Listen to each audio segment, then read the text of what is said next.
Baik, bismillahirrahmanirrahim. Assalamualaikum warahmatullahi wabarakatuh. Jumpa lagi dengan saya di Abil Maywa Channel. Jadi teman-teman, channel ini merupakan channel pendidikan tempat kita berbagi tentang aplikasi pendidikan, Microsoft Office, serta tips dan triks komputer.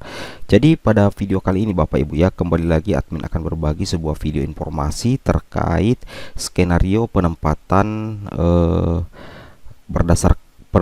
berdasarkan nilai P3K tahun 2021 untuk pelamar prioritas P3K 2022 kategori ini. Jadi ini maksudnya untuk kategori prioritas pertama.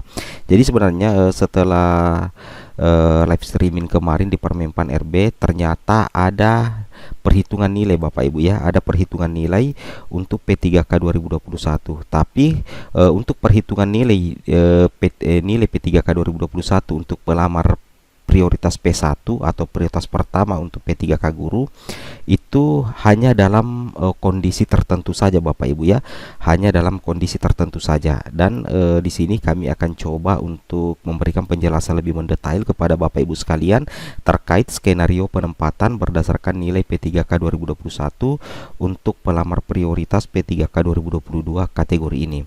Oke, tanpa berpanjang lebar lagi kita langsung to the point saja ke informasinya.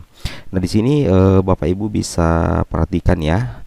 Ini adalah 3 mekanisme Bapak Ibu ya, 3 mekanisme seleksi P3K 2022, yang mana di sini yang pertama, mekanisme pertama itu adalah yang akan dilaksanakan oleh Kemendikbud adalah yang pertama adalah penempatan. Jadi di sini sudah tidak ada lagi seleksi, baik itu seleksi verifikasi ataupun seleksi tes. Jadi di sini untuk prioritas pertama ini sudah tidak ada lagi seleksi-seleksian Bapak Ibu ya.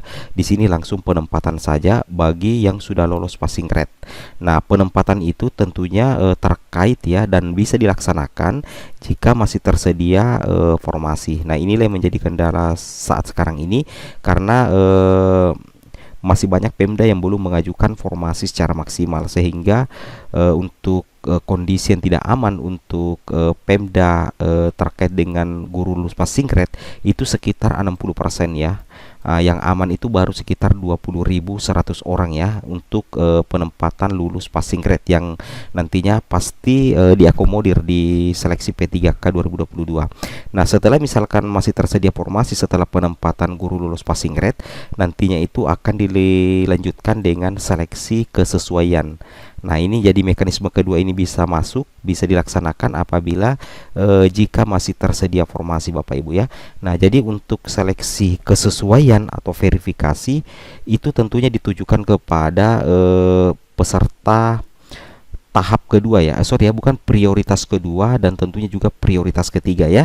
Nah, jadi sebenarnya bukan tes seleksi ya, bukan tes CAT, tetapi ini hanya verifikasi data ya. Berarti ada seleksi kesesuaian verifikasi. Seleksi dilakukan dengan mempertimbangkan dimensi kompetensi profesional, kemudian pedagogik, kemudian ada sosial dan tentunya juga adalah kepribadian.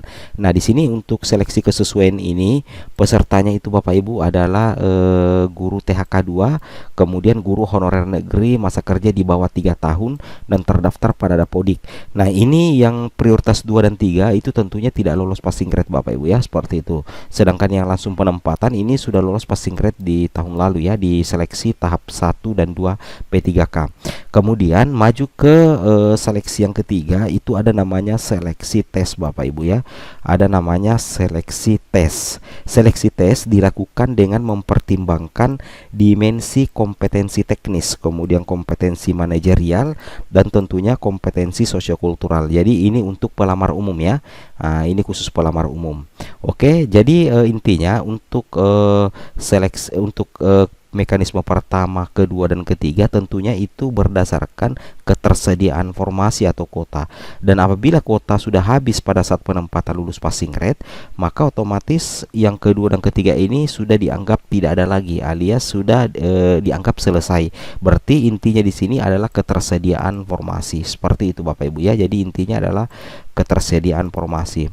Kemudian kita lanjut di sini Bapak Ibu perhatikan di sini kami sudah siapkan mekanisme terlengkap ya. Ini kami katakan mekanisme terlengkap ya. Jadi ini adalah skema lengkap terbaru berdasarkan Permenpan RB nomor 20 tahun 2022 dan berdasarkan penjelasan Kemendikbudristek untuk penempatan guru prioritas pertama. Jadi di sini sebenarnya untuk penempatan guru prioritas pertama itu sebenarnya ada kondisi yang dihadapi. Ada kondisi berdasarkan urutan kategori dan ada kondisi berdasarkan nilai seperti itu ya. Nah, di sini kita bisa lihat ada 3 sekolah Bapak Ibu ya. Yang pertama SD Melati itu yang tersedia kuotanya adalah 2.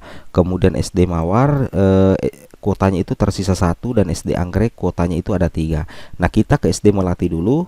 Yang kuotanya di sini adalah 2 Bapak Ibu ya. Nah, di sini ada 3 guru induk ya. Ada 3 guru induk di sini. Yang pertama Andi adalah prioritas 1 THK 2, kemudian Bagas prioritas 1 PPG, Tony guru negeri P1 juga prioritas 1. Nah, dari melihat apa yang ada di SD Melati berdasarkan kategori pelamar, maka kita menggunakan kita menggunakan prioritas penempatan dilakukan berdasarkan urutan kategori pelamar. Nah, di sini yang pertama itu adalah THK 2 Bapak Ibu ya.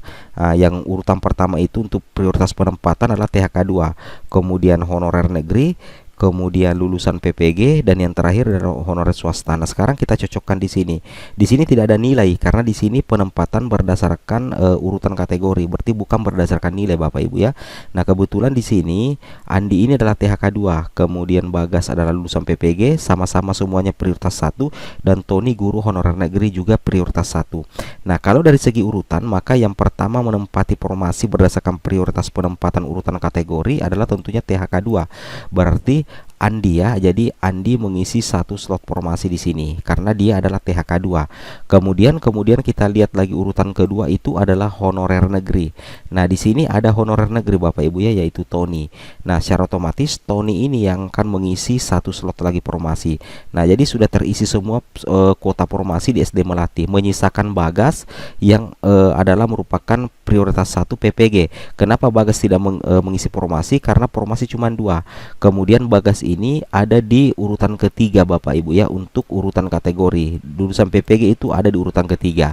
Jadi apakah Bagas ini sudah tidak lulus? Tidak Bapak Ibu ya. Bagas ini tetap dinyatakan lulus dan bisa melamar di sekolah lain sepanjang ada ketersediaan formasi. Seperti itu ya. Jadi Bagas bisa melamar di sekolah lain. Nah, ini adalah contoh penempatan atau skema penempatan berdasarkan urutan kategori Bapak Ibu ya. Kemudian kita pindah ke yang kedua.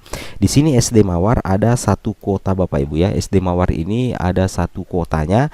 Yang pertama itu adalah Tina, ini adalah prioritas pertama negeri, itu nilainya 512. Kemudian Budi prioritas pertama negeri itu 534, dan Aril adalah prioritas pertama guru honorer negeri 615.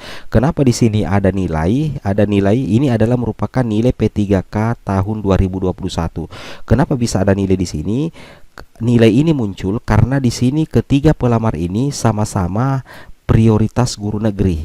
Kalau dari segi urutan kategori tidak mungkin kita mengurutkan karena di sini ketiganya ini adalah guru honorer negeri. Jadi kondisinya memungkinkan untuk pengurutan masing-masing kategori berdasarkan hasil seleksi tahun 2021. Nah, seperti itu ya. Karena di sini kesemuanya adalah negeri, guru honorer negeri, tidak ada THK 2, tidak ada lulusan PPG, tidak ada guru swasta, maka secara otomatis harus menggunakan nilai untuk pengurutan penempatan karena tidak mungkin menggunakan urutan kategori pelamar karena kesemuanya ini adalah guru honorer negeri. Nah, dari segi nilai ternyata Aril ini yang paling tinggi Bapak Ibu, yang paling baik nilainya ada Aril, mendapatkan nilai 615, kemudian Budi 534, dan Tina 512. Jadi kategori ini sudah tidak dilihat karena sama-sama kuat, yaitu guru honorer negeri. Jadi yang paling tinggi nilainya di sini adalah Aril, maka Aril lah yang akan menempati 1 slot kuota formasi di SD Mawar.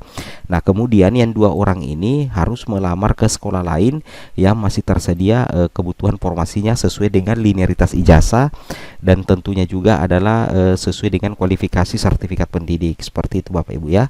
Kemudian kita pindah lagi ke SD Anggrek. Nah, SD Anggrek ini menyediakan 3 kuota kebetulan Bapak Ibu ya. Nah, di sini tidak menggunakan nilai lagi Bapak Ibu ya. Di sini tidak menggunakan nilai. di sini tidak menggunakan nilai ya, hampir sama dengan yang di sini tadi. Cuman di sini semuanya P1, cuma berbeda kategori. Kalau di sini berbeda kategori dan berbeda prioritas. Ada prioritas 1, ada prioritas 2, dan ada prioritas 3. Nah, di sini tentunya tidak perlu menggunakan urutan penempatan berdasarkan nilai, tetapi kita sisa melihat kategori prioritas keberapa. Nah, di sini ada 3 kota, Bapak Ibu ya, ada 3 kota. Kebetulan di sini adalah P1 ya, P1. Nah, di sini adalah P1. Kemudian di sini adalah P2, di sini adalah P3. Kebetulan Steven ini adalah pelamar dari luar, Bapak Ibu ya. Bapak Steven ini adalah pelamar dari luar. Nah, kalau dari segi urutan per kategori, maka yang paling diprioritaskan adalah tentunya P1 dulu ya, P1, kemudian P2, baru P3. Jadi otomatis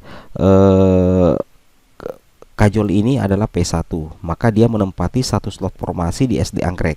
Kemudian disusul Rahul karena dia adalah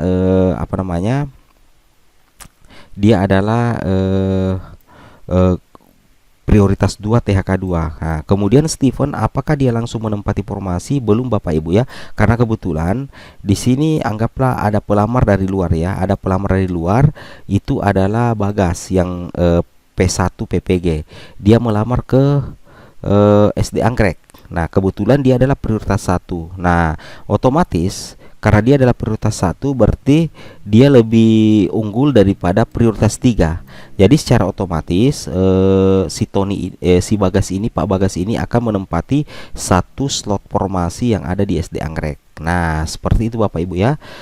Skema terbaru terlengkap P3K Guru 2022 berdasarkan urutan kategori pelamar dan urutan kategori nilai. Nah, semoga istilahnya video ini bermanfaat bagi Bapak Ibu guru sekalian. Saya akhiri dengan ucapan Assalamualaikum warahmatullahi wabarakatuh.